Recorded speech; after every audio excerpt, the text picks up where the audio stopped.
aja. Sekarang berapa sih harganya yang bisa dijual nanti?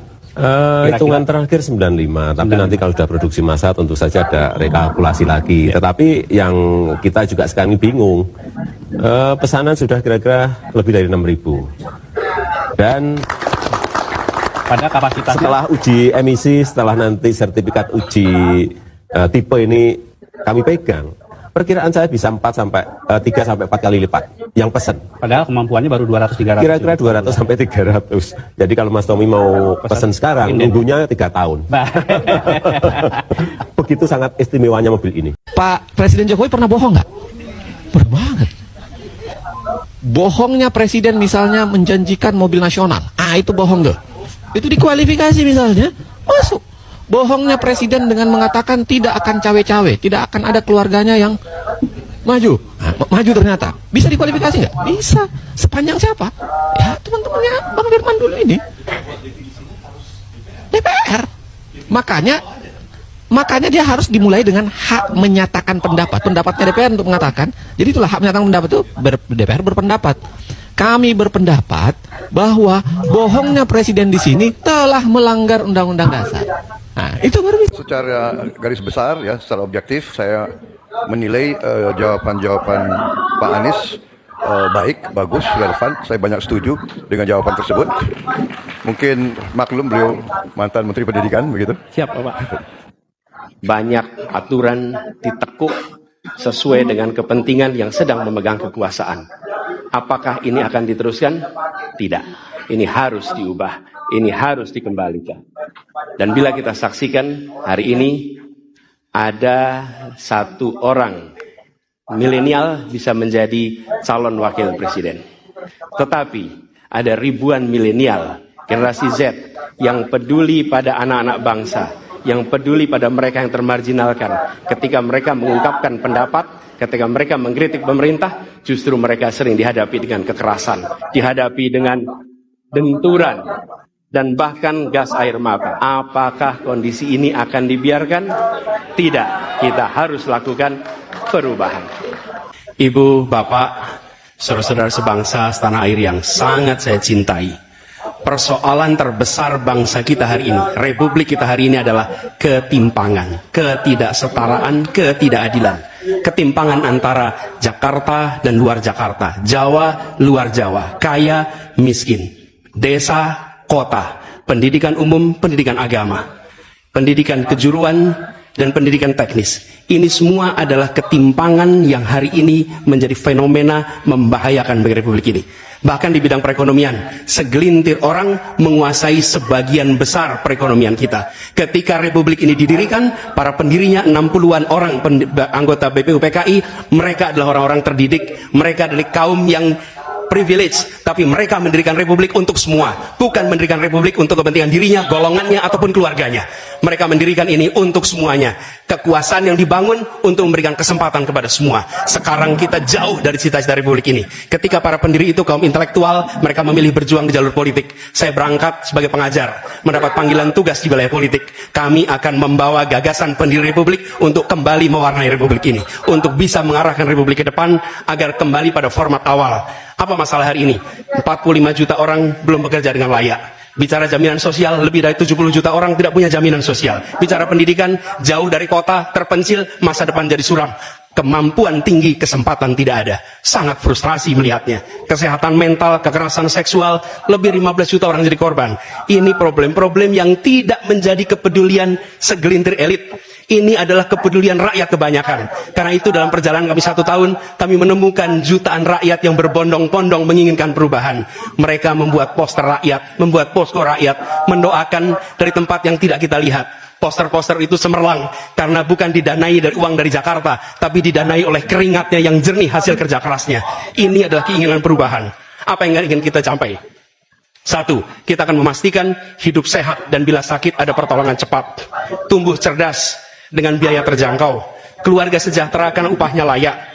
Dan bila membutuhkan diberikan bansos sesuai kebutuhannya. Bansos plus. Bukan memberikan bansos untuk kepentingan yang memberi, tapi untuk kepentingan yang diberi. Dan warga negara yang bangga dengan negaranya. Karena dijaga budayanya dan etikanya dijaga tinggi. Kita menginginkan persatuan karena ditopang dengan rasa keadilan. Persatuan itu tidak mungkin terjadi dalam ketimpangan. Persatuan membutuhkan rasa keadilan. Karena itu misi kami tegas mewujudkan bangsa yang sehat, yang cerdas, yang sejahtera, berbudaya dan bersatu.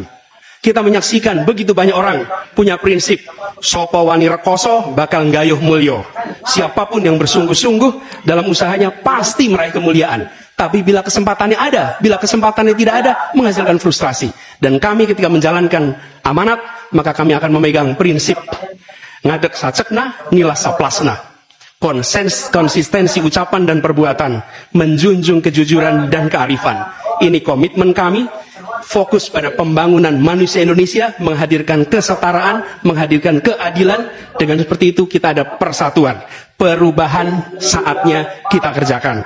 Katong bergerak untuk perubahan, untuk seluruh rakyat Indonesia dimanapun berada. Terima kasih. Ibu bapak, saudara sebangsa yang saya cintai, selama 1 tahun lebih kami berkeliling Indonesia, berjumpa dengan jutaan rakyat. Mereka datang bukan mengharap bayaran, mereka datang membawa harapan. Mereka menginginkan ada perubahan, kondisi hidup yang lebih baik, bisa lebih makmur. Orang tua yang di malam hari melihat anaknya tidur dalam kondisi miskin, dia melihat sambil membayangkan, akankah anak saya tetap miskin seperti ini kelak? Bisakah mereka hidup lebih baik? Kami berjuang untuk perubahan agar orang tua yang miskin itu bisa melihat anaknya tidur sambil berkata, syukur alhamdulillah, walau saya miskin, walau saya kelas menengah, tapi negara hadir untuk membantu anak saya punya masa depan yang cerah. Perjalanan ini perjalanan spiritual bagi kami.